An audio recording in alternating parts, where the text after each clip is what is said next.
Boa noite, pessoal. Meu nome é Renan Curtolo. Eu leciono Processo Penal e Lei Orgânica da Polícia Civil aqui no curso FMB. Sou policial desde 2007, trabalho no DHPP desde 2008. É um prazer estar aqui com vocês hoje. Obrigado pela confiança de todos vocês. Como o nosso coordenador já colocou, a intenção do curso é direcionar vocês para a resolução da prova preambular, inicialmente. É lógico que o caderno de vocês será muito válido nas demais fases do certame, porque ninguém começa a preparação para um concurso ou se inscreve em um concurso público para ficar na primeira fase, beleza? Só que isso demanda muito comprometimento, legal? Antes de ingressarmos hoje na minha matéria, hoje eu vou falar de processo penal, nós temos que falar de dicas, nós temos que falar de preparação. Por quê? Porque é muito importante, se não tão importante quanto o conteúdo, beleza? Tranquilo? Então vamos lá, a proposta do curso, 600 questões, serão 6 simulados que eu quero que cada um de vocês façam aqui conosco, será marcado num sábado. Que sábado? Após um mês de matéria. Será dado um mês de matéria e, posteriormente, será dado o simulado. Quem vai corrigir? Nós. Nós, professores, nós iremos corrigir esse simulado com vocês. Treinar resolução de questões. Isso é importante. Vocês vão fazer uma prova preambular, tem que saber resolver questão objetiva. E a subjetiva? E uma questão discursiva? Calma, pessoal. Passinho de cada vez. Beleza? O que eu queria falar também? Edital. É de fundamental importância o conhecimento do edital por parte de vocês. Tem gente, tem aluno, tem concurseiro que não lê o edital. Ele não sabe sequer que tem que ir fazer a primeira fase, e como todas as outras, né, salvo o físico, você tem que ir de terno e gravata. Mulheres, roupa social. Aí chega lá na porta do concurso e o professor não deixa entrar. Não adianta chorar. Não adianta culpar o amigo, o colega que não te falou. O culpado é você. Vamos saber reconhecer nossos erros. Beleza? Isso faz parte da nossa trajetória. Vocês escolheram um caminho muito legal. É muito bom ter um cargo público. Eu sei o que é isso desde 2007. Foi uma felicidade imensa ver meu nome lá na lista de aprovados para a Polícia Civil aqui de São Paulo. E eu senti isso novamente agora no concurso de delegado de polícia. Foi muito bom, né? Eu realizei um sonho, como disse o doutor Desgualdo, a polícia é muito diferente. Eu ficaria aqui horas e horas divagando com os senhores e não conseguiria expressar de maneira fidedigna o que é ser um policial civil. Dificuldades, né? Às vezes falta de reconhecimento, condições climatéricas, esqueçam, sol, chuva, enfim. Beleza? Então vamos lá. Se quiserem tomar nota de algumas dicas que eu vou passar para vocês, tomem nota, anotem no caderno de vocês. Quem não quiser, não anota, mas guarda no coração, tá? Primeira dica para vocês, não menosprezem matérias. O que isso significa? Significa que nós temos que montar um cronograma de estudo que englobe todas as matérias do seu edital. Ah, mas por que você está falando isso? É lógico que eu vou estudar tudo, não é lógico não. Você estuda raciocínio lógico? Duvido, filhinho. Não estuda não. Você estuda informática? Você sabe o que é o Word, né? PowerPoint, sei lá. A gente é assim mesmo, a gente desdenha algumas matérias. Mas essas matérias fazem falta lá no final. Beleza? Antes de continuar nas dicas, pessoal, essa é a nossa fanpage. É o nosso canal de comunicação. Dúvidas, sugestões, elogios. Ó, professor, muda isso, muda aquilo. Vamos aprimorar, vem comigo. Eu estou aqui para te ajudar. Eu estou aqui para a gente passar junto por todas as fases. Serão dados cursos de segunda fase, oral, se precisar eu vou correr com vocês. Beleza? Aqui não tem nenhum cansado. Está todo mundo aqui com pique total para ajudar vocês. Curso Delegado de Polícia Civil FMB, a nossa página, nosso canal de comunicação. Professor é teu amigo. Beleza? Tamo junto nessa daí. Eu vou com vocês até o final. Este é o nome do livro que um aluno pediu para a gente, do professor Carlos Alberto Marques de Queiroz. Estará conosco aqui no eventual curso de segunda fase. Professor, quando que sai o edital? Não tenho bola de cristal, não sou Bidu, não sou o Pai Galo, nem a Mãe Diná. Beleza? Não sei, sinceramente. Não sei, vou ser sincero com vocês. Se eu soubesse, eu falaria aqui para todo mundo. Então, vamos estudar. É bom que demore um pouquinho. Eu sei que vocês estão ansiosos, mas a preparação é se vocês deram o primeiro passo. Vocês deram o primeiro passo. É importante o primeiro passo? É importante. Mas não é suficiente. Sabe quem que vai vencer? Quem persistir. Quem não parar. Tá? O mais difícil não é começar. Eu sei que é difícil também. O mais difícil é permanecer nesse caminho. O concurso público, ele é igual uma fila. Está lá estudando, então aqui, ó, passinho para frente. Parou, passinho para trás. Quer ver Globo Esporte, Ana Maria Braga, Chaves? Beleza, velho. Só que você não vai passar. Vem comigo. É uma via de mão dupla, pessoal. Eu entrego aqui a diretriz para vocês, só que eu espero o compromisso. Eu vou dar aqui dicas de prova, questões anteriores, vou bater edital. A primeira prova de delegado da VUNESP foi a nossa. Ninguém melhor que nós que estamos aqui, os professores, para falar como que a VUNESP, de que princípio que ela partiu, perdão. De que princípio que ela partiu. O que ela pegou como base? Ah, mas ela aplica a prova para magistratura e Ministério Público. E daí? Não é o mesmo tipo de prova. Não é o mesmo tipo de prova. É isso que vocês têm que ter em mente. Beleza? Vamos conversar mais? Voltando a falar da dica de não menosprezar matérias. Muito importante. Eu tive colegas que ficaram nesse último concurso num módulo de administrativo. Caíram 16 questões de direito administrativo. A letra é feia mesmo, mas eu estou falando, vocês compreendem. Você tinha que acertar 8, filhinho. 8 questões. Ah, é fácil, professor. Vai lá. Vai lá. Muita gente que fez 85, 86, que não é um número baixo, não fez 8 em administrativo. Raciocínio lógico, a mesma coisa. Informática, a mesma coisa. Não deram a devida importância. Então, o estudo pré-edital, como que funciona? Montem o cronograma de vocês. Haverá uma aula de metodologia, haverá uma aula de como nós fizemos para que nós fôssemos aprovados. Cada professor vai falar um pouquinho. E a dica que eu já começo de hoje. Todas as matérias. Separem um tempo semanal. Estudem de segunda a sábado. O domingo, pré-edital, é folga.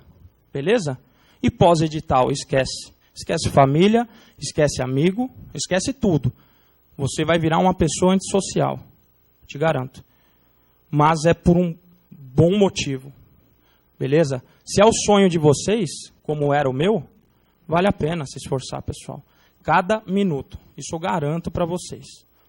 Eu agradeço ao professor FMB pela oportunidade dada. Ok? E também quero deixar claro que vai ser lançado na área do aluno uma apostila. Então, tenham o caderno. Eu quero um caderno forte de vocês. Eu vou primar por um caderno forte na minha matéria, bem como os outros professores.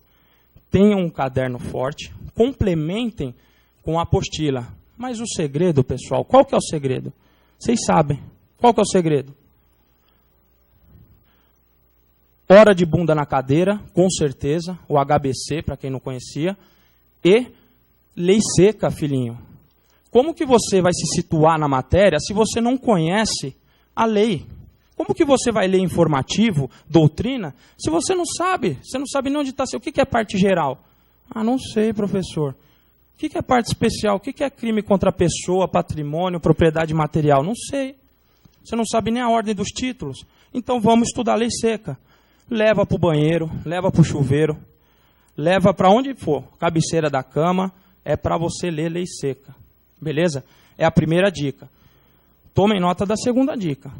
A segunda dica que eu quero deixar, pessoal, prova preambular é sinônimo de resolução de questões, certo? Vocês têm 600 aqui para fazer comigo. E na casa de vocês, só alegria? Só vai fazer questão aqui? Vai virar as costas e não vai pegar no seu caderno? O que eu acabei de falar? O caderno é a tua pedra angular, é o teu alicerce. É ele que vai te aprovar com a lei seca. Cadastrem lá no informativo STJ-STF, cadastrem. Mas leiam muita lei seca. Então é aquilo, ó, via de mão dupla, acabei de falar. Eu entrego aqui e espero receber aqui, ó, o compromisso, se é isso que você quer. Beleza? Dica 3. Compartilhem material. Sejam amigos um dos outros. Para que ficar na tranca com material? Às vezes você está segurando aqui uma informação. Ah, mano, eu sei tudo. O cara aqui já está dando aula. Ele já leu o informativo, ele já sabe, ele já domina o tema. E você acha que você domina o assunto. Beleza? Não domina. Ninguém domina. Todo mundo tem que estudar. Professor, aluno, todo mundo. Passou para delegado. Vai fechar o livro, jogar fora? Vai. Qual livro? De lógica de informática. Você vai jogar fora, filho. Eu fiz isso. Entendeu? Primeiro churrasco, eu queimei tudo. Beleza. Você vai, então, compartilhar material. Isso é um preceito básico. O pessoal chegou atrasado, você está aqui digitando, pega o e-mail do colega, passa o material para ele vai te retribuir. Troquem, né, Facebook, WhatsApp, Instagram. Nós temos o Instagram, eu tenho o Instagram também, renan.curtolo. Se vocês quiserem seguir, fiquem à vontade.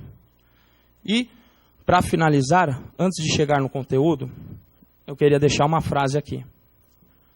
Sejam altivos na derrota, pessoal, e humildes na vitória. Isso é muito importante. O que é ser altivo na derrota? Ter brio, vergonha na cara. O cara quer jogar a responsabilidade de que não deu certo para o outro. Ele joga no cachorro, no amigo, no gato, no vizinho, na mãe, mas ele não reconhece o erro dele. Como que você vai melhorar se você não conhece o teu erro? Certo? Errei, não deu. É culpa da banca. Foi mal formulada aquela questão, aquela outra. Ah, foi mal formulada? Mas a maioria acertou, por que você não acertou? Eu não estou dizendo que você não tem que ficar aí resignado. Isso faz parte do ser humano. Né? Nós não concordamos muitas vezes com questões negativas que são trazidas até nós. Né? Mas nós temos que saber perder. Saibam perder. E humildes na vitória. Ganhou, pessoal? Parabeniza, reconheça o colega que te forneceu o material, ajuda ele, continua ajudando. Né? Graças a Deus, a minha turma, todo mundo, a gente estudava junto. São 7 pessoas, 7 delegados, todos compartilhavam material, todos estão juntos nesse concurso. Beleza? Ninguém ficou para trás, porque compartilhou material, compartilhou conhecimento. Foi muito bom, a nossa caminhada se tornou até menos árdua. Tá? Menos árdua. Então, o compromisso de vocês conosco é vontade, perseverança, né? Caderno lei seca. Por favor. Isso aqui é o nosso amuleto. Que amuleto que é esse aqui? Oh, desculpa. Esse amuleto aqui ninguém apaga, senão é lazarento. É lazarento, não vai passar. O que significa esse VC aqui? Eu vou falar para vocês, amiguinhos. Fiquem contentes ou não. Defesa, né? O Zé, né, Zé? Você defende para nós? Vai, Corinthians. Isso aqui, pessoal, ajuda muito. É a motivação para mim, é meu amuleto, beleza? Vai, Corinthians. Vamos ingressar na matéria. Qual que é a matéria? Ponto 1. Ponto 1, anotem aí. Mãozinha hoje vai escrever, tá?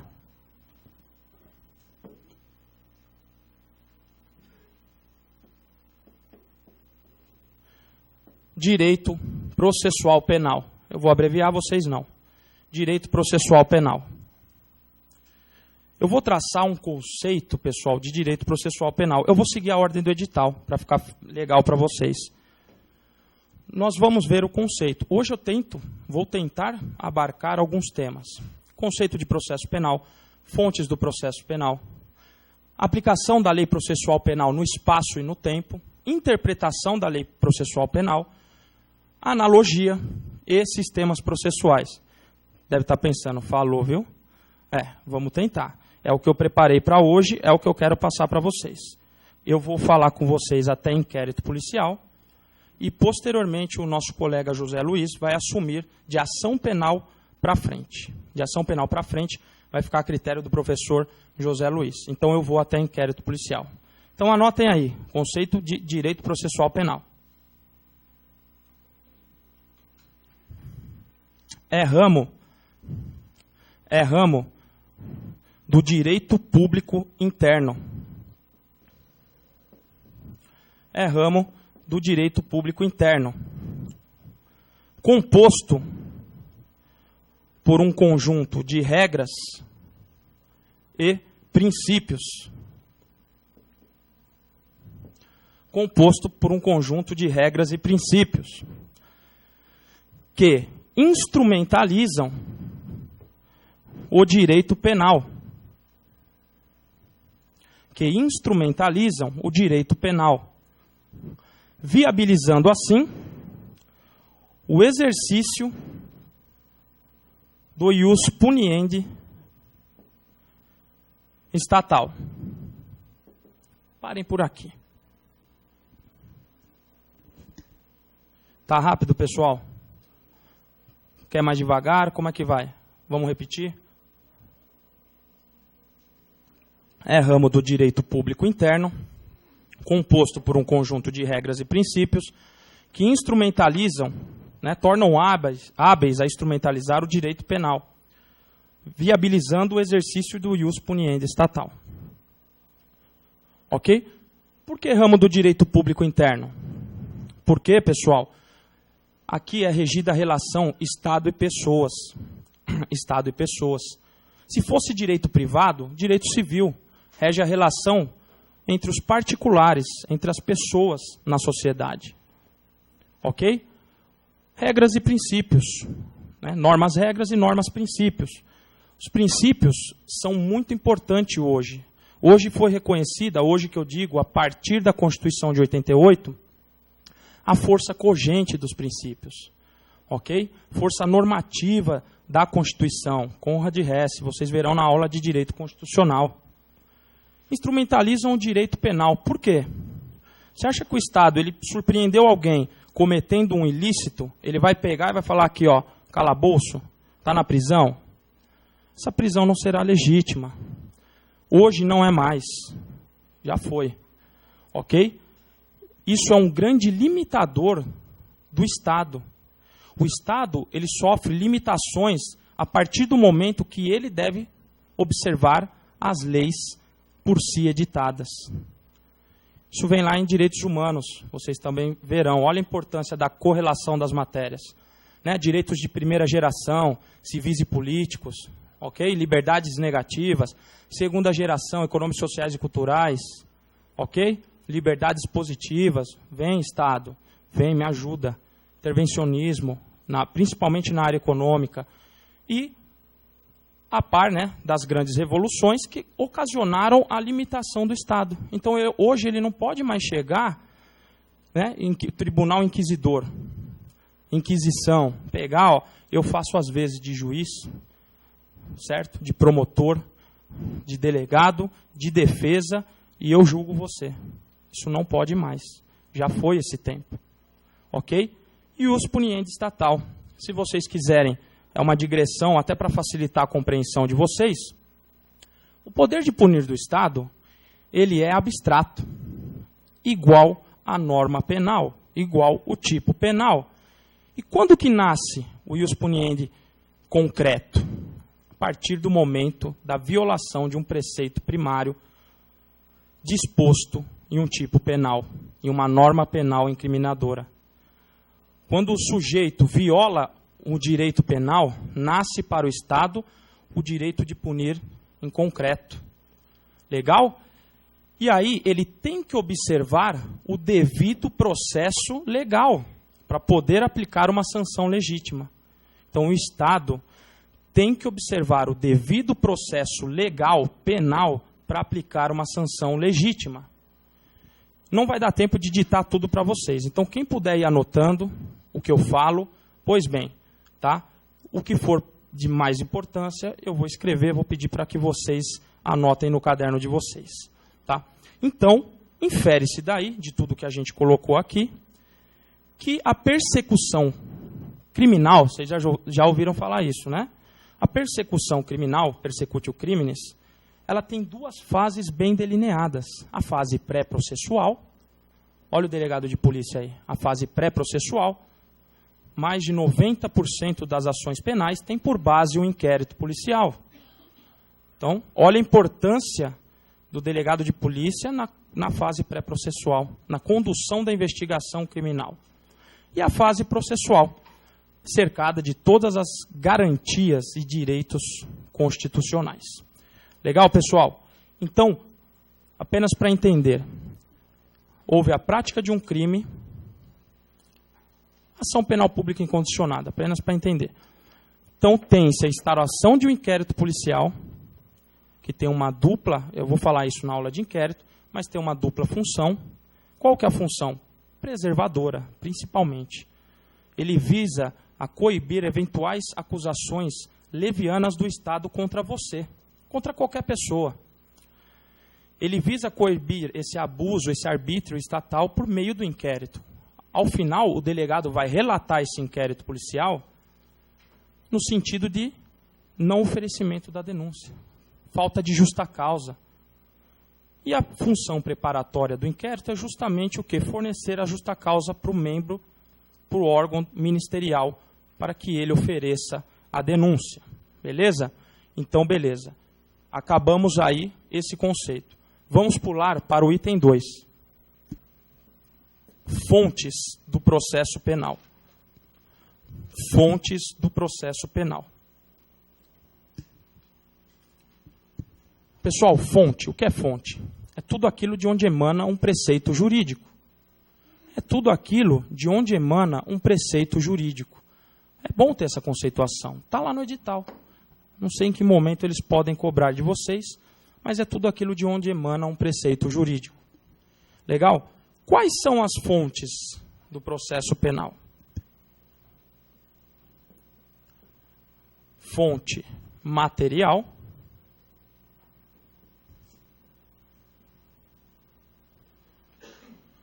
E fonte formal.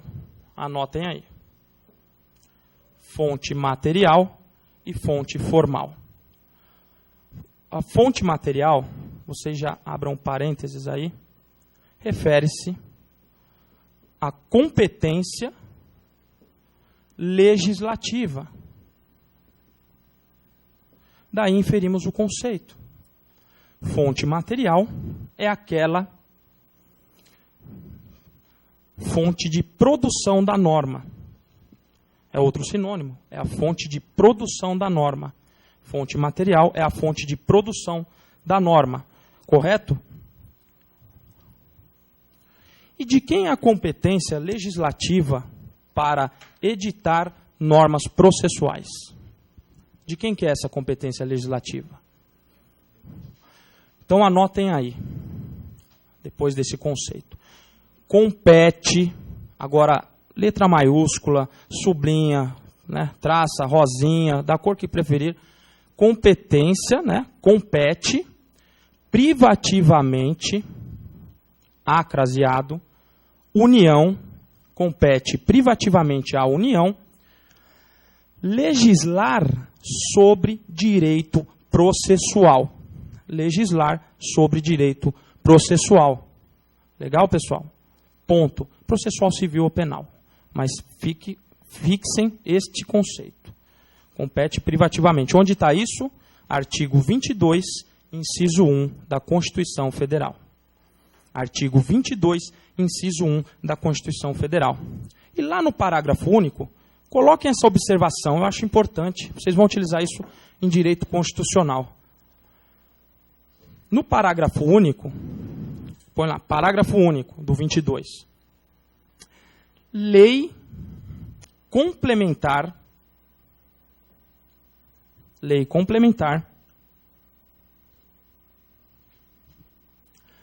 poderá autorizar os estados a legislar sobre pontos específicos,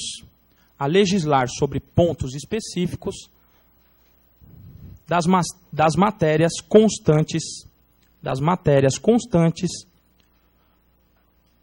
no rol do artigo 22.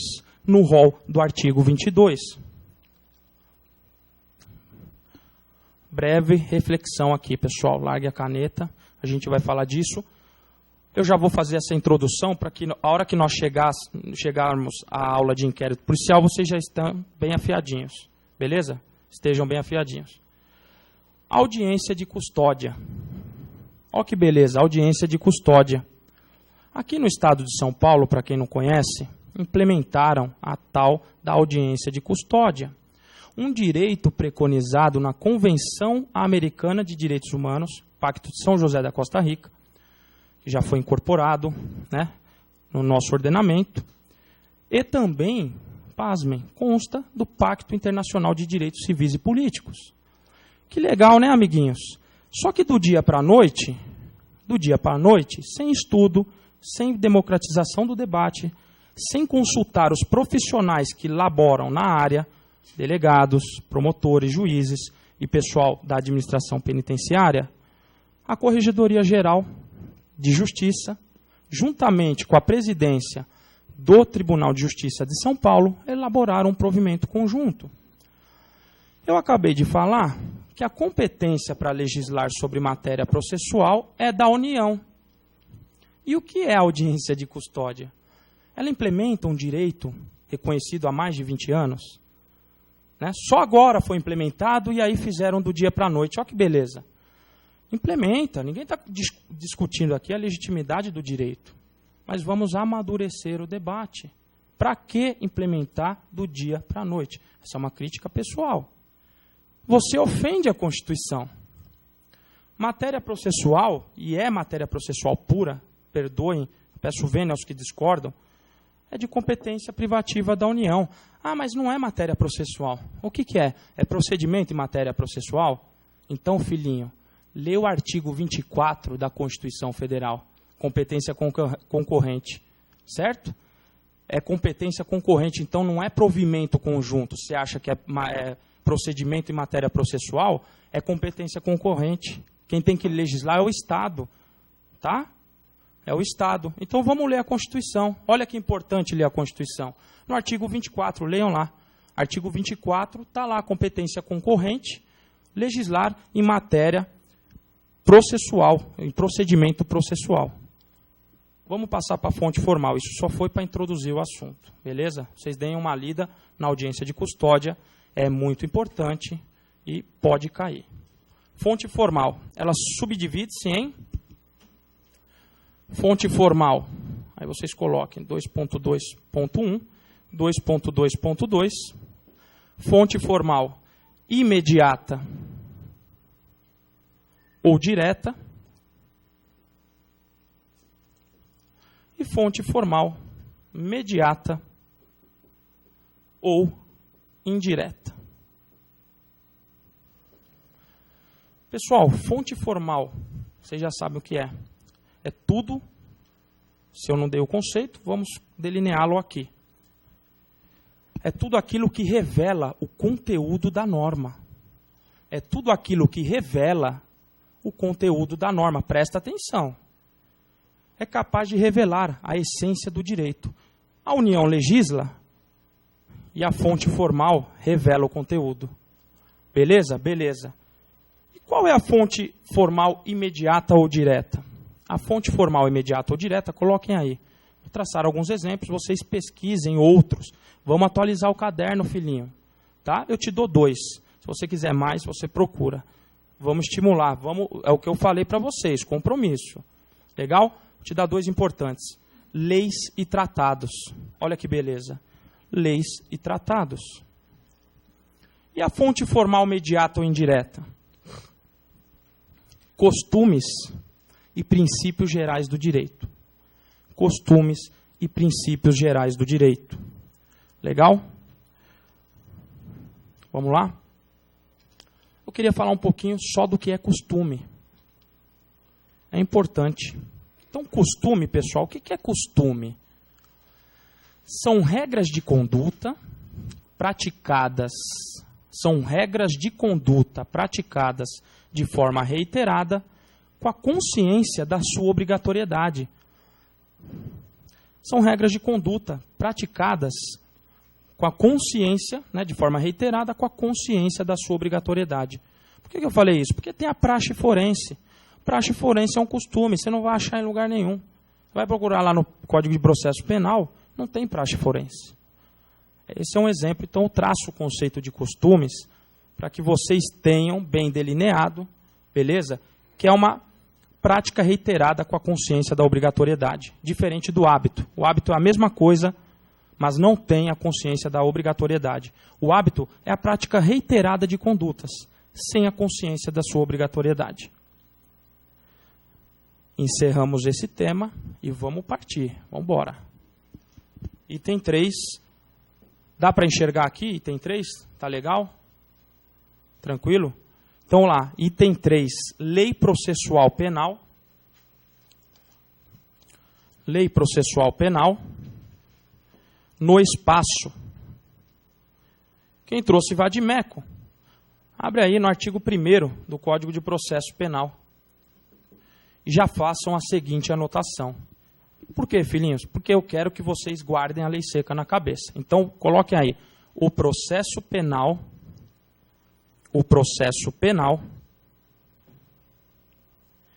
reger-se-á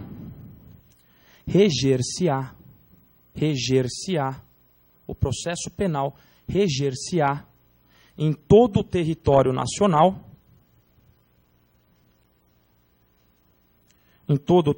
nacional, pelo decreto-lei. O que é isso, decreto-lei? Vamos lá.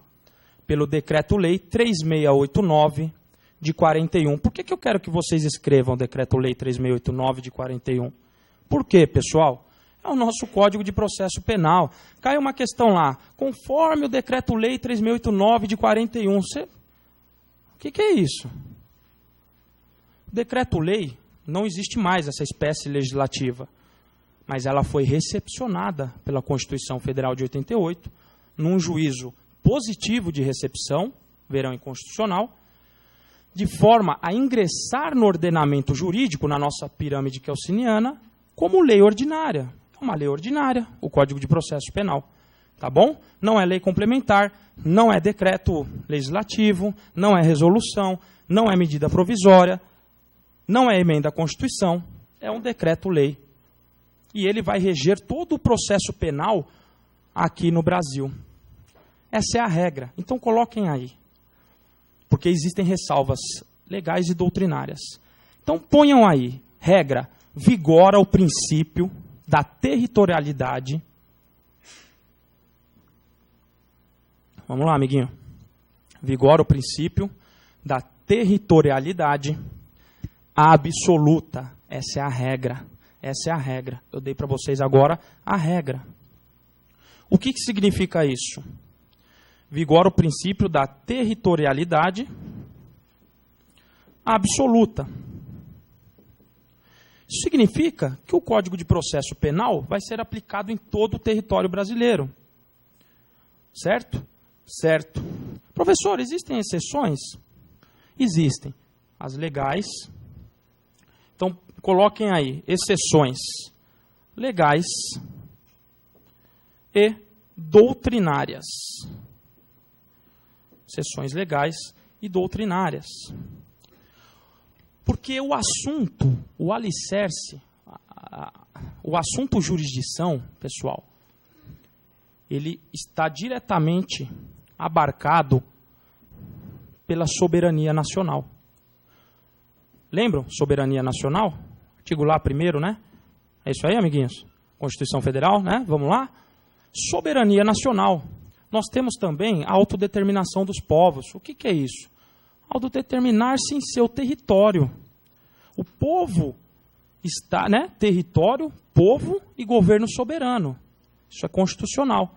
Por que eu estou chegando aí? Porque é pela autodeterminação que o povo, por meio de representantes, escolhe aquilo que irá reger as suas relações. Eu submeto a minha lei, eu vou me submeter à minha lei, porque eu escolhi o parlamentar. Ele vai editar o que eu quero. O titular do povo o titular do poder é o povo. Democracia direta, certo? Participativa, semidireta, vocês verão inconstitucional. Mas vamos lembrando já. Então vigora a territorialidade absoluta. Exceções legais, eu falo daqui a pouco. Exceções doutrinárias. Quem que traz as exceções doutrinárias? Professor, uma obra maravilhosa. Anotem aí. Hélio Tornag. A partir de Ernest Belling. Ele traz, pessoal, anotem aí, Hélio Tornag, a partir de Ernest Belling, ele traz as exceções doutrinárias com relação à aplicação da lei processual penal no espaço. E quais são essas exceções? A, B e C. A, B e C. Coloquem aí na A, território nullius. Território nullius. O que significa isso? Território nullius. Significa território nullius que é um território sem dono, em que não há a soberania. Você que falou, colega? Perfeito. Não há autodeterminação. Eu estou chegando aqui, filhinho, estou invadindo, eu aplico o que eu quiser. A ideia é essa, de modo grosseiro, é lógico. Território nullius, território sem dono. Ok? Hélio Tornag diz, a partir de Ernest Belling, que é possível a aplicação do Código de Processo Penal. Segunda hipótese, território ocupado. Território ocupado. Qual que é o exemplo de território ocupado? Guerra. Beleza? Ocupou o território, é lógico que você vai aplicar. Isso é desenvolvido pelo professor Hélio. Só que não é todo mundo que aceita. Eu vou dar um autor que não aceita, que diz que não vigora. A territorialidade é absoluta, só aplica, não existe extraterritorialidade da lei processual penal. Isso envolve assunto de extraterritorialidade. Território ocupado, exemplo, guerra. E a letra C? Eu não vou escrever aqui, tá? É se houver, está muito baixo, se houver consentimento do Estado alienígena, se houver consentimento do Estado alienígena, daqui a pouco eu apago, para a prática do ato processual. Se houver consentimento do Estado alienígena para a prática do ato processual. Beleza? Se houver o consentimento, ele diz que pode. Quem não aceita? Coloca um renomado autor aí. Tourinho Filho. Ele refuta, coloquem aí, Tourinho Filho, refuta a hipótese de extraterritorialidade. Tourinho Filho refuta a hipótese de extraterritorialidade. Ok?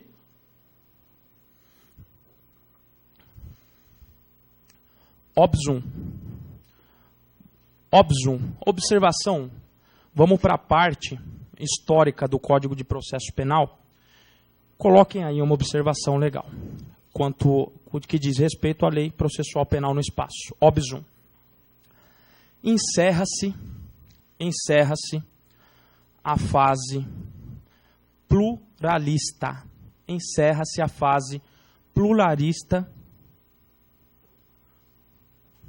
do direito processual penal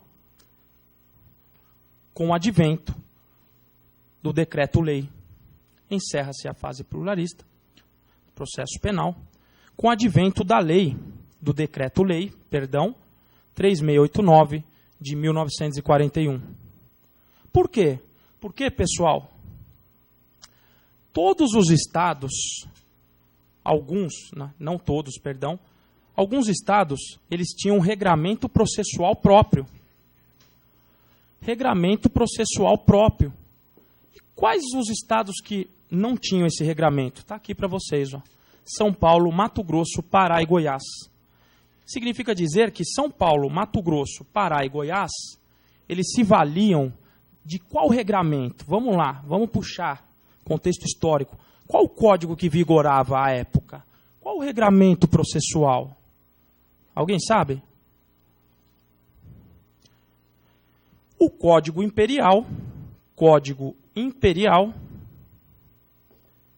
de 1832. Ah, professor, cai isso daí? Vocês leram a parte de, tudo bem, direito penal da última prova, VUNESP, que a gente fez? É, amiguinho, caiu quais foram, ou perdão, quantos foram os códigos penais vigentes? Certo? E olha a importância de eu ter aqui um contexto histórico na matéria. É muito importante. É muito importante. OBS 2. OBS 2. Beleza? Vamos para OBS 2.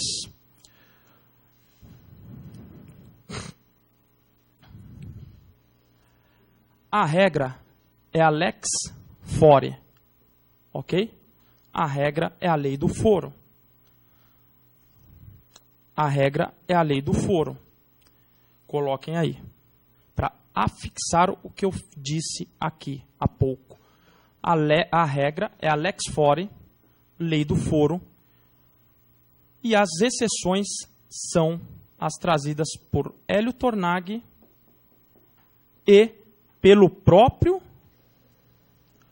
Código de Processo Penal, que nós veremos a seguir. Então, uma vocês já viram. Então, coloquem aí, as exceções são as previstas por Hélio Tornaghi e pelo próprio Código de Processo Penal. Antes de ingressar nas ressalvas do Código de Processo Penal, coloquem um asterisco aí, que é um tema atual importante para nós. Cooperação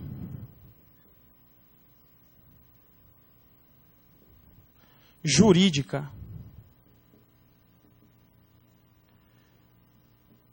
internacional.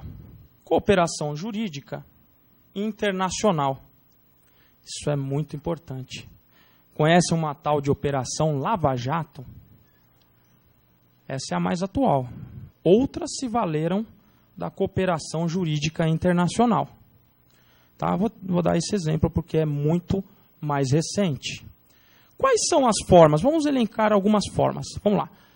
Formas de cooperação jurídica internacional. A primeira. Carta rogatória. Filhinho, desuso, né? Demora muito. Você tem que pagar a diligência. Está lá no Código de Processo Penal. Está lá. Carta rogatória. Homologação de sentença estrangeira. Então, carta rogatória, homologação de sentença estrangeira. Onde está a homologação? 105, inciso 1, a linha I. 105, inciso 1, a linha I, da Constituição Federal de 88. A quem compete a homologação da sentença estrangeira? Aê, pessoal, vamos participar. Boa, foi alterado. E não faz pouco tempo, não. Hoje, quem homologa a sentença estrangeira é o STJ. Muito bem. Para que ele homologa a sentença estrangeira? Aí que vem. Vamos desenvolver um pouquinho mais e paramos por aí. Vocês verão isso em penal geral, verão isso em constitucional. Beleza? Para que você homologa? Positivo, perfeito. O colega aqui matou a charada. A homologação da sentença estrangeira, ela visa a produção de dois efeitos, amiguinhos. Dois efeitos. Primeiro, viabilizar a aplicação de medida de segurança. E o segundo, a produção dos seus efeitos civis. Ponto. Você sabe isso daí? Você mata um monte de questão. Vem comigo que você mata. Já fizemos o quê? Uma inter-relação com o direito penal geral e constitucional. Tá? Terceiro mecanismo de cooperação jurídica internacional. Qual o terceiro mecanismo de cooperação jurídica internacional? Extradição. A extradição? Extradição. Existem tratados que versam sobre a extradição. Só que eu quero a atenção para o quarto. Tem aqui a extradição. O quarto, pessoal, esse daí é o que cai, esse é Lava Jato, esse são diversas outras operações. O auxílio direto. Coloquem aí, auxílio direto. Isso aí vocês têm que saber. Trata-se do moderno relacionamento jurídico entre Estados soberanos.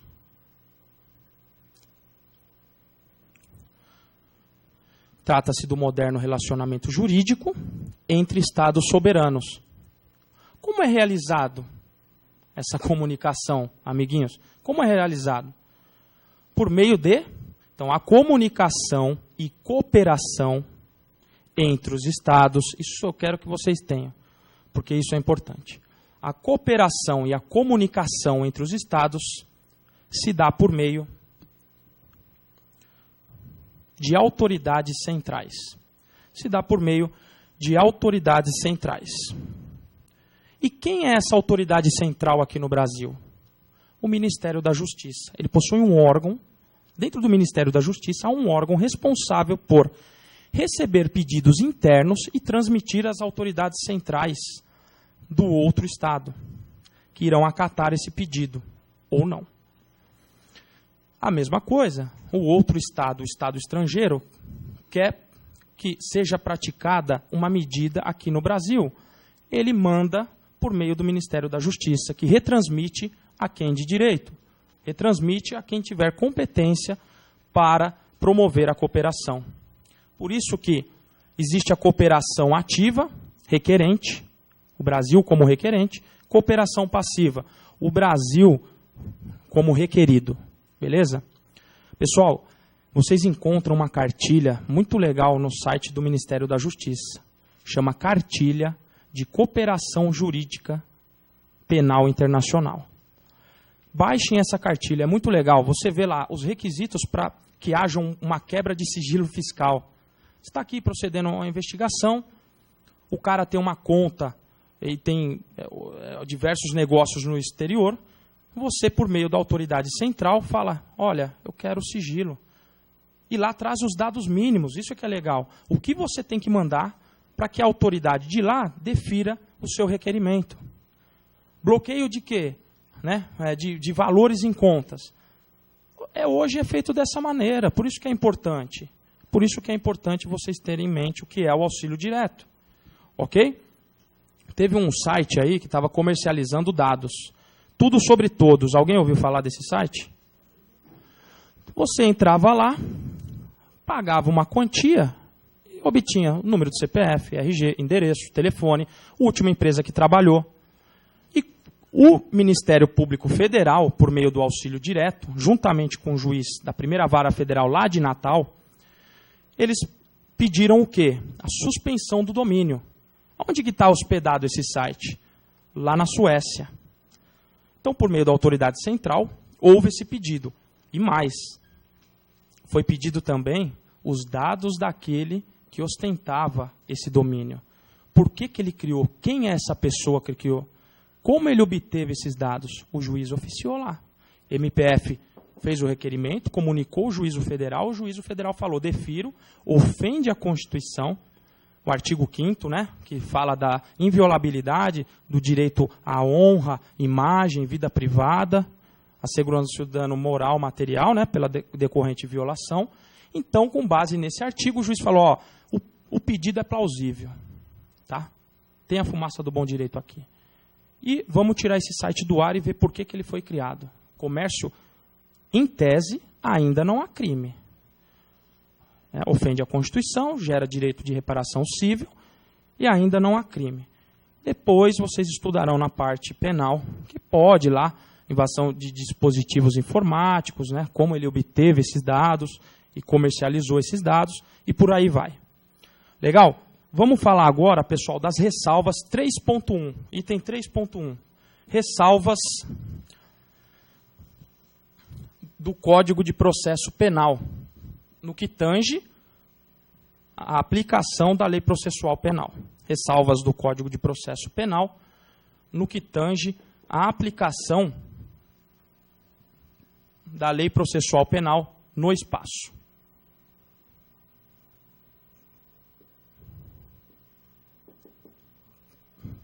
Tá bom o ritmo? Quer mais rápido? Quer mais devagar? Como é que vai? Tá bom? Tá ótimo? Então, beleza. Quais são as ressalvas? Atentem aí no código de vocês. Atentem aí no código de vocês que eu vou seguir por aqui. Item 1. Tratados, eu quero que vocês escrevam. Tratados, vírgula. Convenções, vírgula. E regras de direito internacional. Tratados, convenções e regras de direito internacional. Por quê? Pessoal, coloquem aí exemplo. Imunidades diplomáticas. Imunidades diplomáticas. Vamos colocar o númerozinho aí do tratado. Convenção de Viena. Convenção de Viena. No exemplo, Convenção de Viena. Sobre relações diplomáticas. Sobre relações diplomáticas. Qual que é o número? Eu tenho aqui. Decreto Legislativo 103/64. Decreto Legislativo 103/64. E Decreto Presidencial. E Decreto Presidencial. Decreto Presidencial 56435 de 65. Isso, 56435 de 65. 56435 de 65. Pessoal, uma autoridade, um chefe de Estado, chefe de governo, embaixadores, representantes da ONU, vocês acham que se ele praticar um crime aqui, falando de lei processual penal, ele vai responder no Brasil pelo crime que ele praticou? Não, vocês verão isso daí. Trata-se da imunidade absoluta, tanto para o embaixador, como para os seus funcionários, os funcionários do corpo diplomático, e mais, aos familiares e aos empregados, que porventura o acompanhem na missão diplomática. É mesmo? É mesmo. Ele pratica um crime aqui e responde lá no país dele. Imunidade diplomática. Esse é o exemplo. Esse é o exemplo. Ok? Vamos para a segunda hipótese. Item 2 aí. Item 2. As prerrogativas constitucionais do presidente da República. Prerrogativas constitucionais do presidente da República, ministros de Estado, ministros do STF,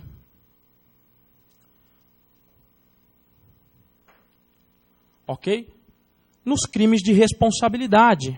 Ministros de Estado, nos crimes de responsabilidade conexos aos crimes praticados pelo presidente da República. E os ministros do STF aos crimes propriamente ditos de responsabilidade. Pessoal, coloque aí, vide, artigo 85 da Constituição Federal. O que fala o artigo 85? Crimes de responsabilidade cometidos pelo presidente da República. Está lá no 85 também. Está em outro lugar? Está. Lei 1079 de 1950. 1079 de 1950. Já ouviram falar? Crimes de responsabilidade. Muito importante. Muito importante. Vamos pular agora, vamos para o item 3.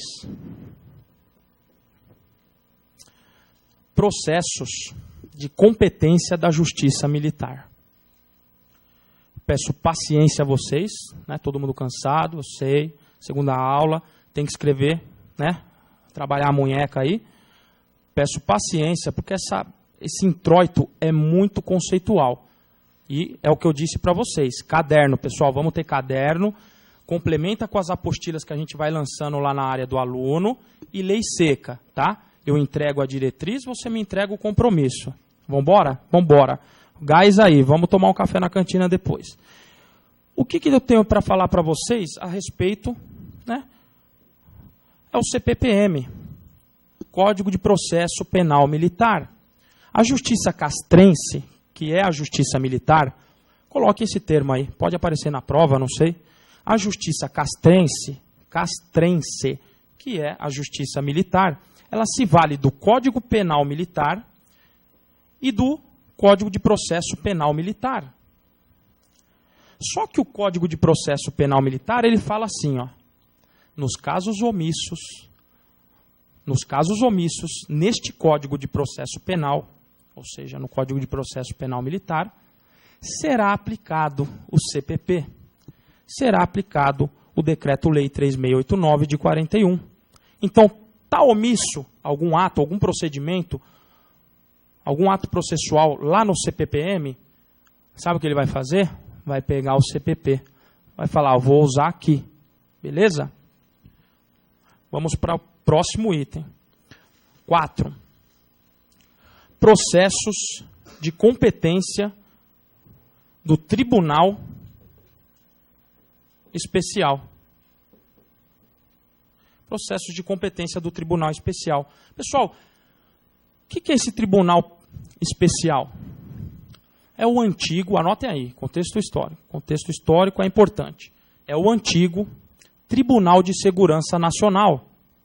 É o antigo Tribunal de Segurança Nacional, criado pela Constituição de 37 e extinto pela de 46. Olha que bonito. Criado pela Constituição de 37, extinto pela Constituição de 46. Ele julgava os crimes políticos, ponto. Criado 36, certo? Criado pela de 37, perdão, extinto pela de 46, julgavam os crimes políticos. E hoje, onde nós encontramos os famigerados crimes políticos? Aqui, ó. Por isso que tem que conhecer lei. E está lá no teu edital. Nunca ouviram falar? Lei 7170 de 83. Vai, Corinthians. 7170 de 83. Tá bom? Essa lei é a lei que versa sobre os crimes, né? Da Lei de Segurança Nacional. Crimes políticos. Pessoal, hoje quem julga? Quem julga o pessoal que comete aqui o crime da 7170 de 83? A Justiça Federal de primeiro grau. Trouxe aqui para vocês. Tá? Onde está isso? Justiça Federal, artigo 109, inciso 4 da Constituição Federal. Artigo 109, inciso 4 da Constituição Federal. Então, é julgado pela Justiça Federal. Com qual recurso? Qual recurso aqui? Isso aí, é o ROC, é o famoso ROC. Vamos lá, ROC. Recurso Ordinário Constitucional. Quem que tem competência para apreciar? Vamos ao exercício de memória. Isso aí. Bora. STF, artigo 102, inciso 2, a linha B. Artigo 102, inciso 2, a linha B. A competência para apreciar e julgar, né, o mérito desse recurso ordinário constitucional é do STF. A letra E, pessoal, ou quem colocou número 5, diz respeito aí, ó, crimes de imprensa. Coloquem assim, crimes de imprensa. Crimes de imprensa. Esta lei, a observação, esta lei foi declarada não recepcionada pela Constituição Federal de 88. Foi declarada não recepcionada pela Constituição Federal de 88. Beleza, amiguinhos? A DPF tem aí a remissão no código de vocês. Não se faz necessário. Vocês têm que saber que ela não foi recepcionada. Foi feito um juízo negativo de recepção e, então, ela não integra mais o ordenamento jurídico. Acabou. Façam uma OBS 1 aí, para a gente encerrar esse tema. OBS 1. Já vou lançar aqui. Vocês verão em Direitos Humanos. Coloquem aí, OBS 1. Tribunal Penal Internacional. Eu vou dar... Não vou invadir a matéria do colega, Peço vênia à professora Denise. Ele foi inserido pelo Estatuto de Roma, certo? Vamos anotar o Decreto Presidencial 4388 de 2002. Eu só quero que vocês saibam que o Tribunal Penal Internacional, ele é complementar às jurisdições nacionais. Coloquem essa informação. Vamos plantar a sementinha. Ele é complementar às jurisdições nacionais. Ele não será procurado assim que ocorrer a violação de um tipo penal. Ao contrário, ele tem competência para o julgamento de alguns crimes lá trazidos, né, de agressão, guerra contra a humanidade, certo? E o que acontece? Esses crimes de competência do TPI, se porventura um nacional comete, incide nesses crimes, é feita a entrega. E daí para frente, pessoal, deixa para o professor de Direitos Humanos. Eu só quero que vocês saibam que ele é complementar às jurisdições nacionais. Foi tema de uma pergunta discursiva na segunda fase nossa aqui, de delegado de polícia. Tá bom? Vamos lançar o item 4. Lei Processual Penal no tempo. Artigo 2º do Código de Processo Penal. Item 4. Lei Processual Penal. Nós vimos no espaço, veremos no tempo.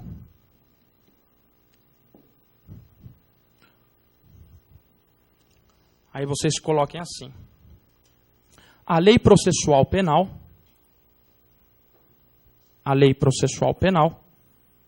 aplicar-se-á, a Lei Processual Penal, aplicar-se-á, desde logo,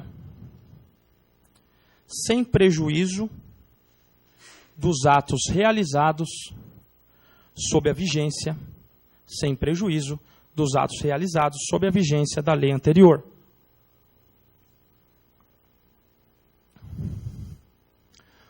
Sem prejuízo dos atos praticados sob a vigência da lei anterior. Disso infere-se o quê? 2 aspectos. Observa-se a lei processual penal vigente para os atos já realizados. Então, entrou em vigor a lei nova, a lei processual nova, ela regerá o restante do processo. A ideia é simples, é essa. Mas foram desenvolvidos 3 sistemas. O IFU, não é de IFU, é IFU.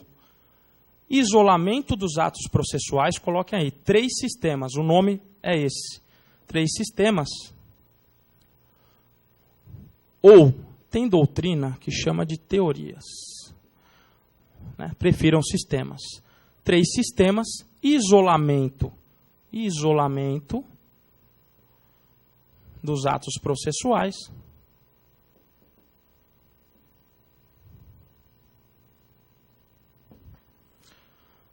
Teoria ou sistema das fases processuais.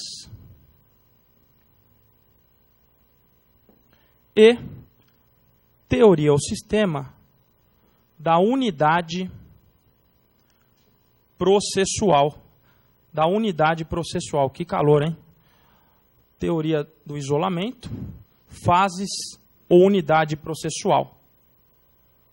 Pessoal, qual que é a adotada aqui? Eu já vou traçar a adotada. É essa aqui, ó. Isolamento dos atos processuais. Façam uma marcação enorme. Adotada. É a adotada. Mas ela não cai com esse nome. Qual que é o nome da teoria? Do princípio. Isso aí. Tempus regit actum. Beleza? É isso aqui que cai na sua prova. Certo? Isolamento dos atos processuais é o sistema adotado.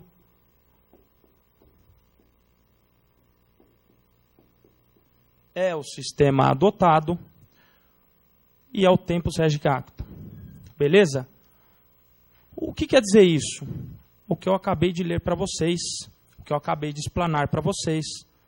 A lei processual penal aplicar-se-á desde logo. Aplicar-se-á desde logo, sem prejuízo da vigência ou dos atos realizados sob a vigência da lei anterior. Pessoal, disso nós podemos relembrar, fazer uma digressão aqui da vacatio legis. Não significa que a lei processual penal, coloque um asterisco aqui, não possui vacatio legis. É claro que possui. Qual que é a regra trazida lá na LINDB? A regra é 45 dias. Fechou? Pode ser antes? Pode. A lei pode trazer um prazo menor, exíguo. A lei pode falar, aplicar-se-á desde logo. Agora a partir de hoje. No período da vacatio legis, não vamos nos aprofundar tanto, tem várias teorias, mas um pessoal fala que pode aplicar a lei àquele que tem o conhecimento da nova legislação e outros que não. Mas na vacatio legis, coloquem aí que a regra é que a lei não possui eficácia jurídica. Por isso que ela não vai ser aplicada. A lei não possui, pessoal, eficácia jurídica. A regra, o consenso é que mesmo você conhecendo o instituto, ele não será aplicado. Porque ele está desprovido de eficácia jurídica. O que é fase processual? Anotem aí, fases processuais. A lei que iniciou a fase deve findá-la. Ponto. A lei que iniciou a fase deve findá-la. Ponto. Não é o adotado. Façam essa ressalva. A lei que iniciou a fase deve findá-la. Não é o adotado. E o da unidade processual? O que quer dizer? Vamos entendê-lo. A lei que iniciou o processo deve findá-lo. Ponto. Simples assim. A lei que iniciou o processo deve findá-lo. Deve prosseguir até o seu final. Não é o adotado. Façam essa ressalva para não esquecer depois. É o adotado? Não é, não é. Vamos eliminar. É igual a resolver teste, que a gente vai conversar muito aqui. Não é A por isso, não é a B por isso, C, D e E. Então coloquem aí, não é o adotado. Quais são as fases, pessoal, do processo? Vamos relembrar aqui. Postulatória, ordinatória,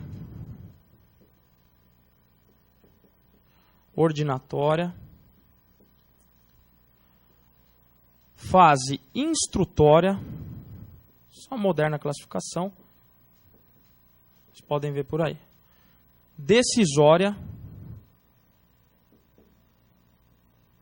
e recursal. São essas as fases. Então, o que a fase processual diz? Se a lei está vigente aqui, entrou uma nova, a lei antiga vai ser aplicada até o término dessa fase. A lei nova passa a vigorar, a tutelar esse processo, esse devido processo legal, a partir da próxima fase. É isso que diz a fase processual. E a unidade é clara? A unidade é clara. A unidade abarca tudo isso daqui, ó. A unidade vai embora. Vamos terminar o processo para aplicar a nova legislação. Ok? Não são esses os sistemas adotados. Legal? Próximo. Vamos falar de exceções legais. Exceções legais. Então, eu coloquei aqui os sistemas. Vamos falar, anotem aí. Item 4.1. Exceções legais. Exceções legais. 4.1. Exceções legais. E aí, pessoal, como é que fica esse assunto? Eu tenho aqui as exceções legais trazidas no Instituto, num diploma pouco lido por vocês. Nós não temos o costume, que é a Lei de Introdução ao Código de Processo Penal. Caiu na prova de delegado de polícia de Santa Catarina. Uma dessas que eu vou dar aqui para vocês. Legal? Então é isso. A gente vai falar das exceções legais, mas vamos rememorar as dicas aqui. Vocês estão prestando prova para o concurso, para a carreira de delegado de polícia. Surgiu a oportunidade de prestar em outro estado, vai treinar, filhinho. Vai lá treinar. É bom sentar lá na cadeira, certo? Ter o tempo de prova, tempo de gabarito. Ai, não consegui passar por gabarito. Para de conversa, filho. Tem que treinar, filhinho. Você chega lá, o cara que fala para mim, eu passei por gabarito até 80, faltou 20, eu chutei 20. Ó, tá bom. Tá? Ó, eu vou acreditar em você, tá? Você quer justificar um erro teu. Pô, você presta prova de concurso público. É um negócio sério hoje em dia. Sempre foi, mas está cada vez mais difícil. A última prova, só fazendo um parênteses aqui na aula, perdão. A última prova, a nota de corte foi 71. A nossa prova foi 75. Tá, filhinho? Você tinha que acertar 75 para ficar lá no limbo. Não estou menosprezando ninguém, veja bem. Estou menosprezando ninguém. Eu só estou orientando os senhores que não fazer o módulo, habilitar os 50%, não significa aprovação. Olha a média de corte aqui, 2011, delegado de polícia, a banca ainda era a Cadepol. Olha aqui, 2013, que é o nosso concurso, 75. 75, tá bom? Então não vai pensando que tá fácil desse. Então vamos fazer prova em outro estado? Vamos. Você não quer ficar lá? Não precisa. Passou lá, assume, depois presta aqui, assume aqui, né? Ganha título, aprovação no concurso de delegado lá do Mato Grosso, Pará, enfim, onde você quiser. Mas vejam, a atenção que eu chamo é isso. Ó. O próximo de vocês pode ser que a média fique aquém ou além. Tá? Pode ser que a média fique aquém ou além. Eu tenho a diretriz para você aqui. Eu fiz a primeira da VUNESP para delegado de polícia e passei. Eu tenho a diretriz para você. Vem junto comigo aqui. Mas eu entrego diretriz e quero compromisso. Foi 75? Não sou bidu. Pode ficar em 75. Depende do nível da prova, das questões. O módulo da morte dessa prova aqui, para muita gente, administrativo, mesmo anulando uma questão. Só anulou uma, hein, amiguinho? Vai contando com a anulação, não, viu? E legislação penal especial. Porque vinha junto com informática. Olha aí, ó. Não vou estudar isso aqui. Não acertei o mínimo aqui. Tchau e bênção. Até o próximo edital. Significa que vocês têm que desistir? Não, eu não quero que vocês desistam. Quero que vocês prossigam. Vamos junto. Não deu? Não é para parar. Porque você para de estudar o que eu acabei de falar. Você volta para o fim da fila. É difícil, é um caminho árduo, mas é um caminho prazeroso. Ninguém está aqui, ó o horário, né? Com fominha aí, janta, né? Assistiu o jogo do Timão. Então, todo mundo tem compromisso, certo? Mas deixe alguns compromissos para depois da aprovação. Para depois da aprovação. Então, coloquem aí, a primeira exceção legal. Vou colocar de A. Artigo 3º da Lei de Introdução ao Código de Processo Penal. 3º da Lei de Introdução ao Código de Processo Penal. Bora, pessoal, vamos escrever. Olha o motor aí, ligado. O prazo já iniciado...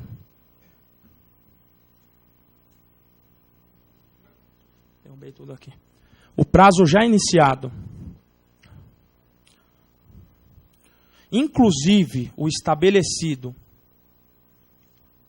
para interposição de recurso,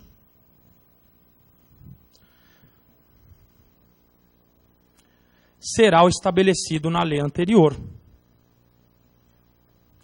Será o estabelecido na lei anterior, se esta não fixar prazo menor. Se esta não fixar prazo menor. Beleza? A B. Artigo 5º da Lei de Introdução ao Código de Processo Penal. Artigo 5º da Lei de Introdução ao Código de Processo Penal. Se tiver sido intentada... Vamos lá, amiguinho, vamos escrever. A ação penal pública por crime que... Se tiver sido intentada ação penal pública por crime que... se tiver sido intentada ação penal pública, por crime que o Código Penal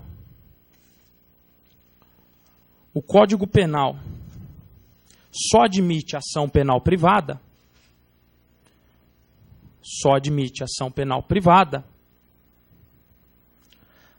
vírgula, salvo decadência intercorrente,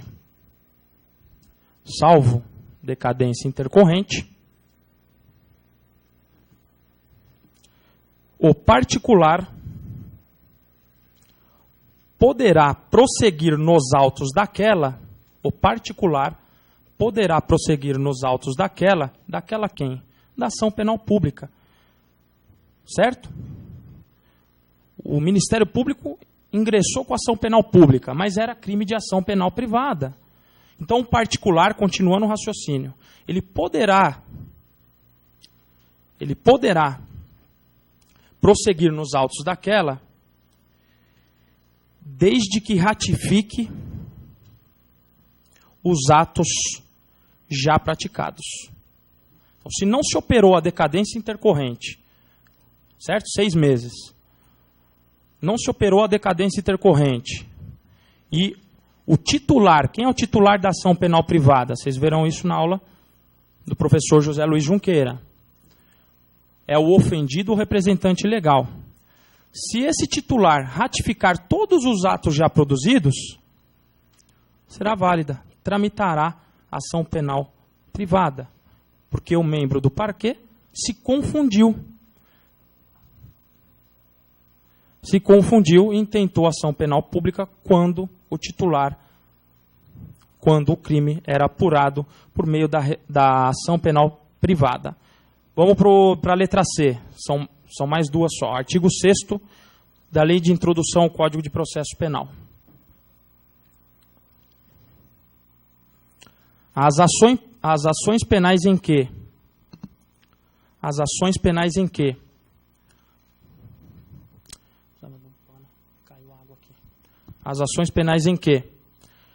já se tem iniciado a prova testemunhal,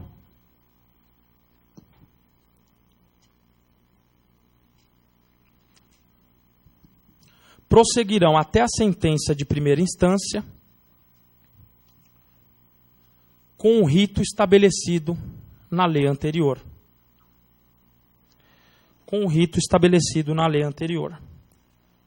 Ok? Com o rito estabelecido na lei anterior. Então, se já tiver sido iniciada a prova testemunhal, o rito será o estabelecido na lei anterior. Somente após é que se aplicará a lei processual penal. Por isso, é uma ressalva legal, uma exceção legal. E o artigo 11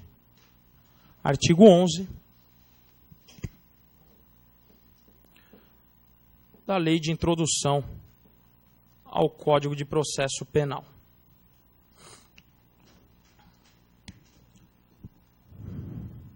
O recurso interposto de apelação de despacho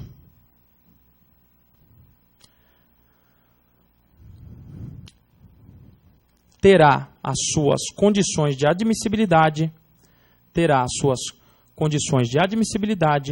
forma e julgamento regidos pela lei anterior. Então, o recurso já interposto o recurso, as condições de admissibilidade, forma e julgamento serão aquelas previstas na lei anterior. Beleza?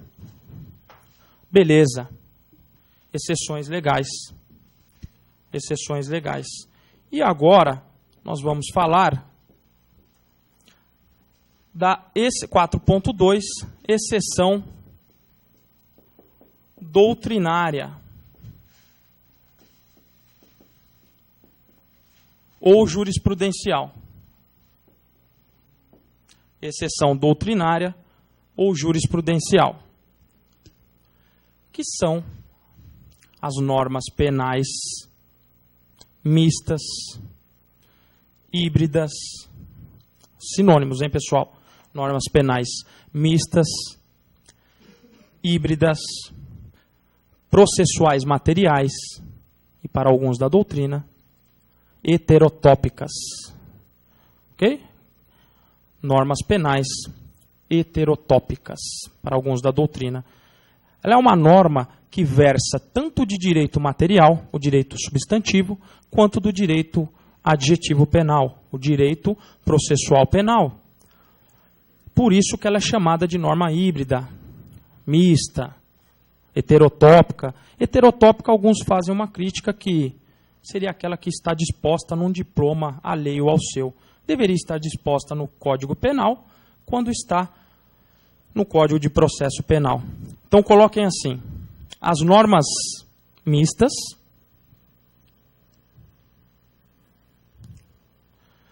são aquelas que versam sobre direito material e processual. Ponto.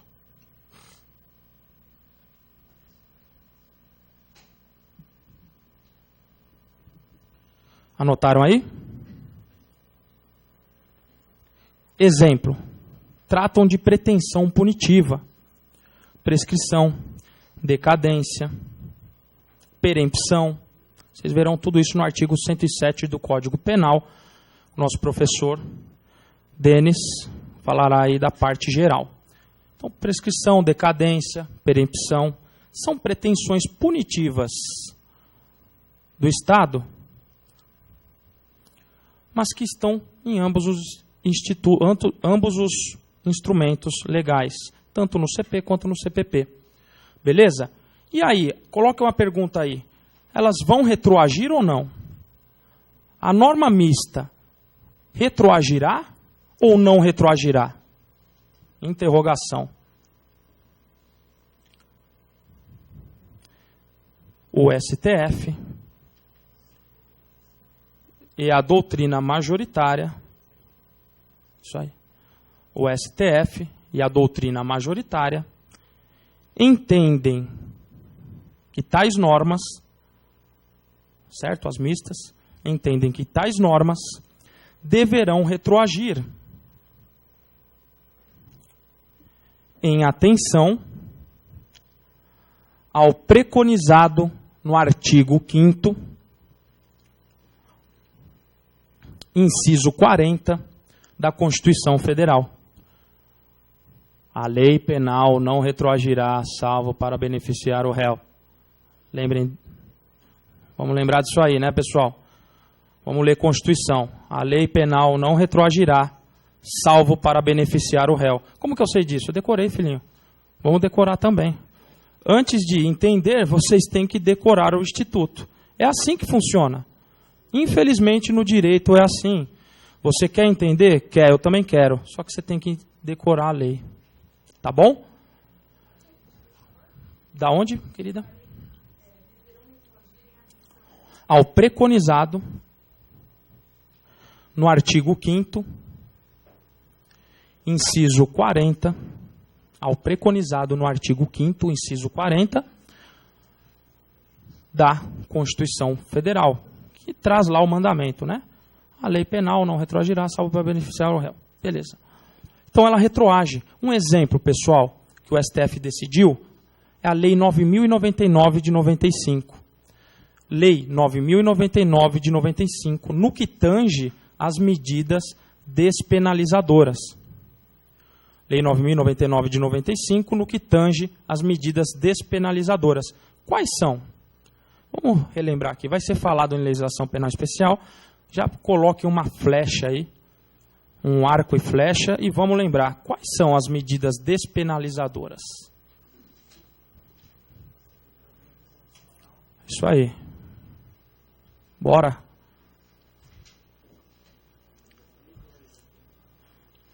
Vamos lá. Quase isso. Tamo junto. São 4, certo? Composição civil dos danos. Beleza? Transação penal. Fechou?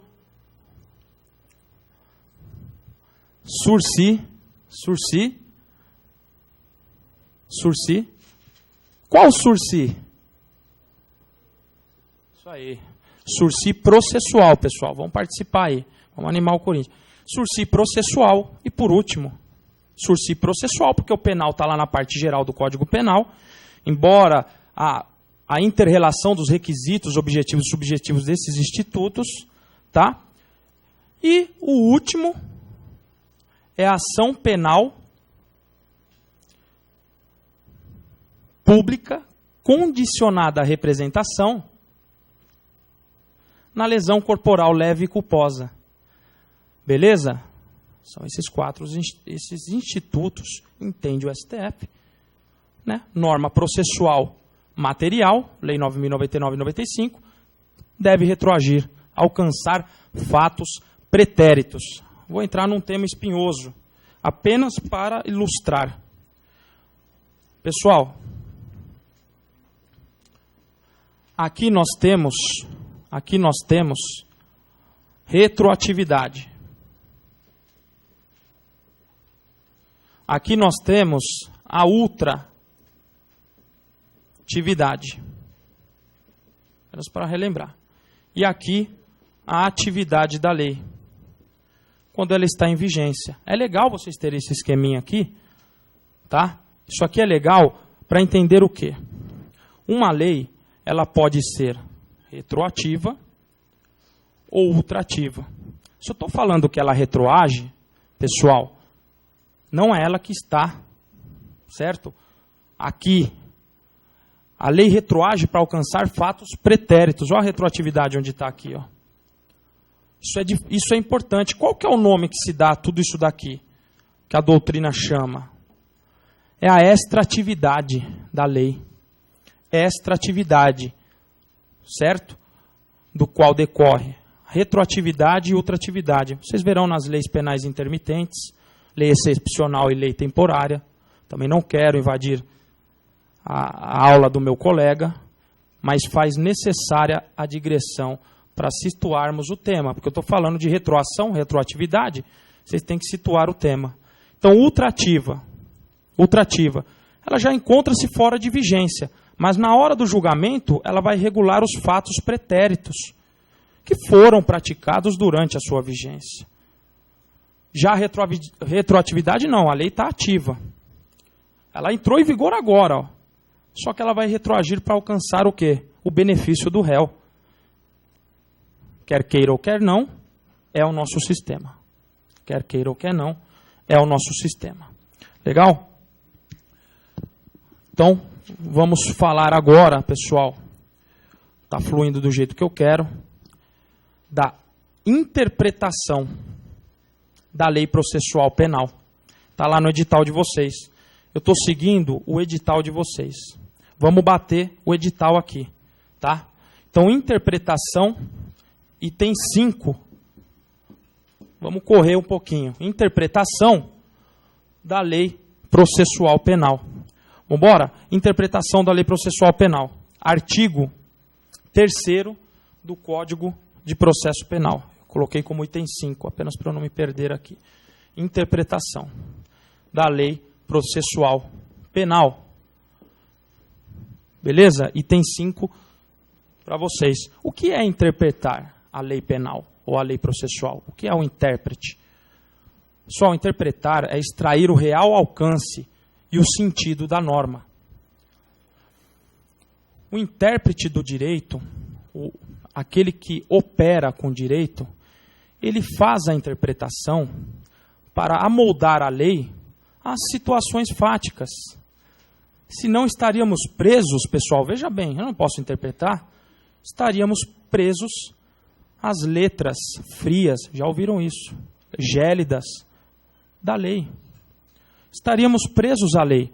Então, o intérprete, para extrair sentido, alcance, o que quis o legislador no momento do diploma, por isso que tem que se analisar todo o contexto, certo? Você vai lá ver a votação de um projeto de lei, a discussão, você analisa o contexto sobre o qual ela foi votada. Por que ela foi votada? E o intérprete amplia, estende, depende, ele faz a interpretação de modo a abarcar de uma forma legítima, de uma forma justa, o caso concreto. Ok? Então vamos ingressar aí, escreva interpretação. 5.1, classificação tradicional. Classificação tradicional. 5.1, classificação tradicional.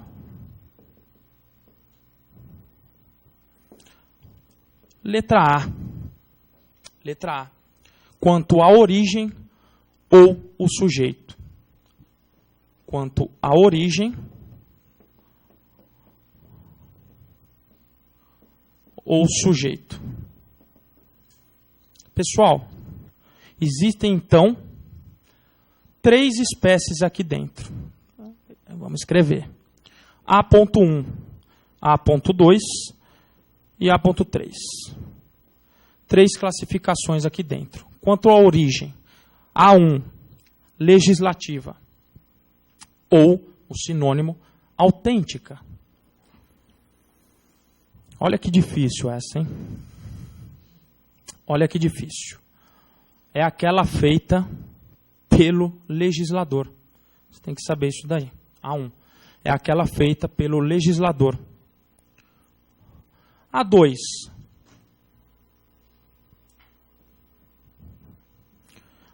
A2. Doutrinária. A2. Doutrinária. É aquela feita pelos estudiosos do direito. Ok? Doutrina. Legislativa autêntica, doutrinária e jurisprudencial. A jurisprudencial é a feita por juízos ou tribunais, no momento em que julgam o caso concreto. É uma espécie de interpretação. É uma espécie de interpretação. A B. Quanto aos meios empregados.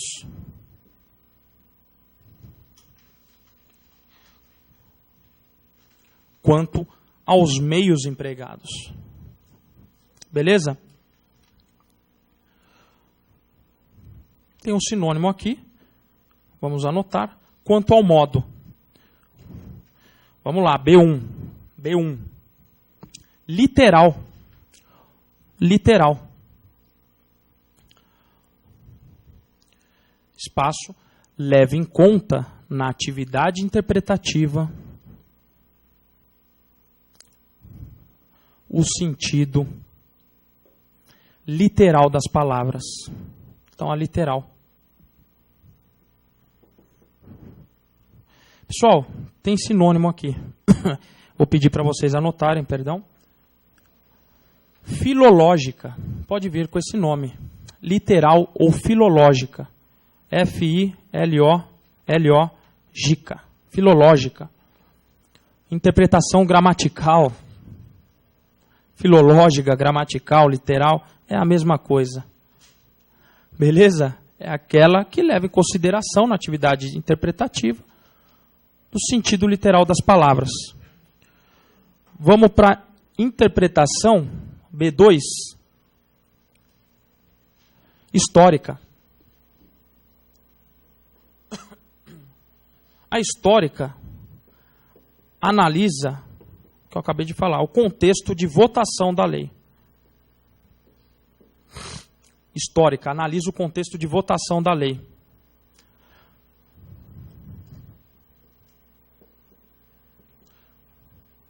Vamos para 3, a lógica.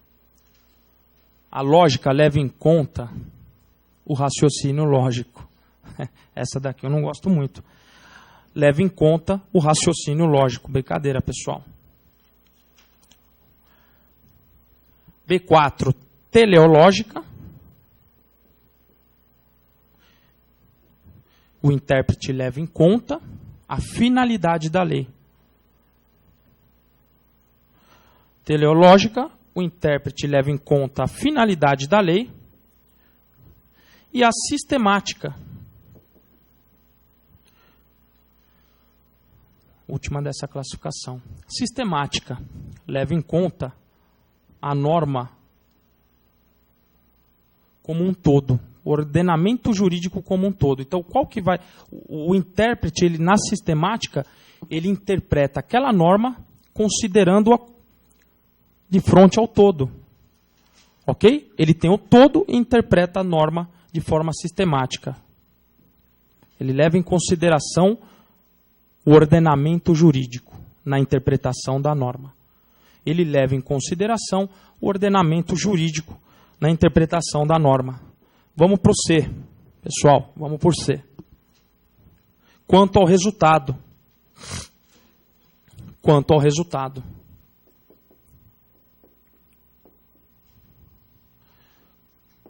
Vamos lá? Quanto ao resultado.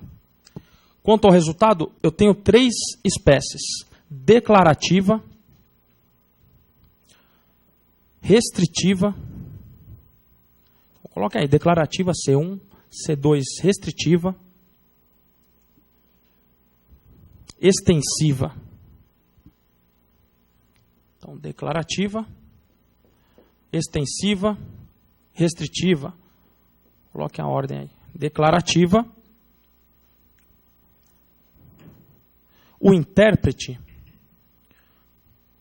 simplesmente declara aquilo que está na lei, sem ampliar ou reduzir o seu alcance. Declara o que está escrito na lei, como se fosse a literal, sem ampliar ou reduzir o seu alcance.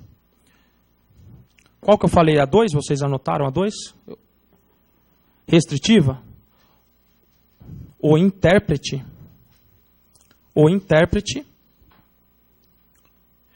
restringe o alcance da lei.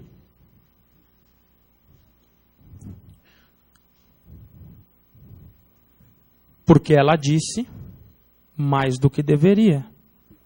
É assim mesmo. Porque ela disse mais do que deveria.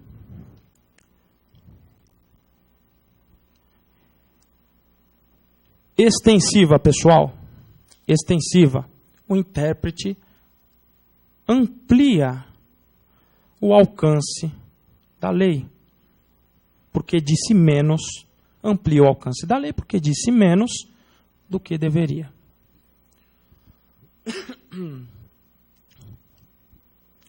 Vamos falar.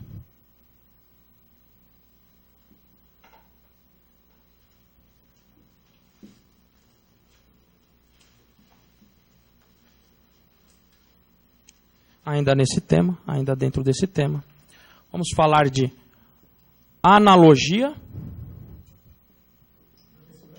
Pois não? Não dá para falar de analogia, interpretação analógica?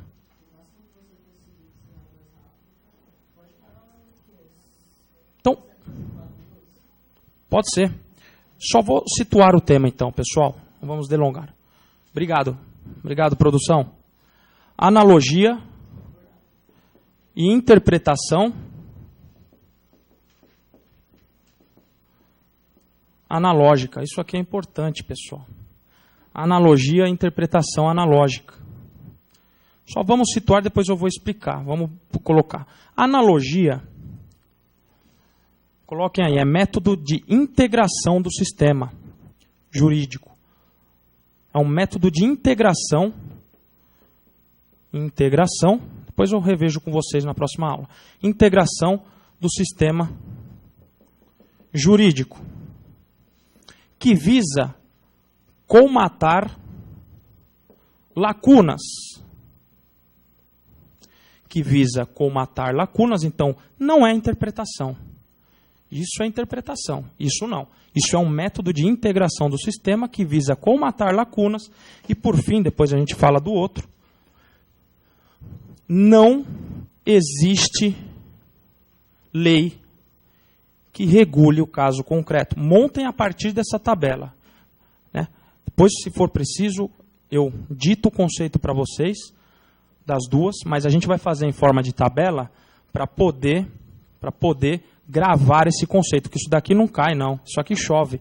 Beleza? Integração, colmatar lacunas, não existe lei. Ok? se vale de uma legislação análoga, que regula um caso concreto, parecido, para a integração do sistema. Eu volto a falar na nossa próxima aula, que é segunda-feira, se tudo ocorrer bem. Ok? Muito obrigado, pessoal. Boa noite. Fiquem com Deus. Disponha.